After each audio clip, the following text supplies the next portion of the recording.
Terus kita akan bahas soal tools analisa keuangan ya. Seperti lainnya dokter, ketika dia ingin memeriksa pasiennya maka harus punya tools. Sama juga ketika kita ingin melihat atau mengecek kondisi keuangan suatu perusahaan maka juga harus ada toolsnya. Apa saja? Yang pertama adalah balance sheet, neraca. Yang kedua adalah profit and loss statement, laba rugi. Terus kemudian selanjutnya cash flow statement, actualizing. Terus yang selanjutnya adalah change of equity statement. Ini nggak akan saya bahas, insya Allah dibahas besok oleh Pak dosen Ihda Faiz. Ini hanya sebagai gambaran, ada 4 komponen utama dalam laporan keuangan. Paling kalau ditambahin CALK ya, catatan atas laporan keuangan. Nah ini semuanya saling berkaitan, ya insya Allah tadi udah sempat disinggung oleh Pak Arief, besok dibahas lebih panjang kali lebar kali tinggi oleh Pak dosen Ihda. Ya. Sama juga seperti halnya kita mobil, selalu ada dashboardnya dan seterusnya. Di keuangan pun juga ada rasio-rasionya. Ini sudah coba saya kompilasikan, ada 7 rasio yang paling penting kalau kita mau garap properti syariah 2.0. Ya. Yang pertama adalah operating profit ratio, berarti keuntungan dari laba operasional, ya, efisiensi kaitannya.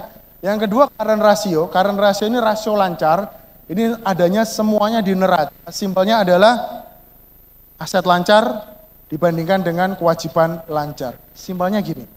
Perusahaan ini bisa bayar utang nggak sih? Gitu. Nah, itu namanya rasio lancar. Ya. Selanjutnya NPL, non-performing loan. Nah, saya tanya dulu nih. Di sini ada yang sudah perhitung NPL di proyeknya berapa persen?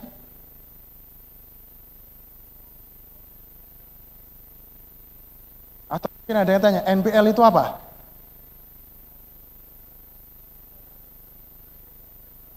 Ya, kredit macet, betul ya. Ya di mana kan kita bisa mengkategorikan ini kalau kita sesuai dengan standar bank ya. Ada call 1, call 2, call 3, call 4 sama call 5. Ada NPL net, ada NPL gross. Ya ada call 3, 4, 5 atau call 5 saja. Ya. Nah ini Bapak Ibu perlu tahu Bapak Ibu berapa. Sehingga nanti bisa dilakukan langkah-langkah. Ya, apakah itu penyelesaian atau penyelamatan. Ya. Kalau customernya ini mampu, tapi nggak mau, selesaikan aja. Tapi kalau sebenarnya dia masih mau, tapi kurang mampu, di situ ada potensi kebaikan bagi kita untuk apakah itu restrukturisasi dengan ikolah diakatkan lagi, gitu ya. Karena sebenarnya beliau bukannya nggak mau, tapi nggak mampu karena ada faktor, misal penghasilan berkurang dan seterusnya, atau sudahlah nggak mampu dan nggak mau, ini cut aja segera. Nah, ini perlu tahu Bapak Ibu, NPL-nya berapa? Itu kaitannya nanti dengan apa? Kaitannya dengan bad debt rasionya berapa. Tadi saya ada nyinggung dikit soal growth mindset. Nah ini sama teman-teman. Banyak saya lihat itu sudah melabeli dirinya itu dengan label-label masa lalu.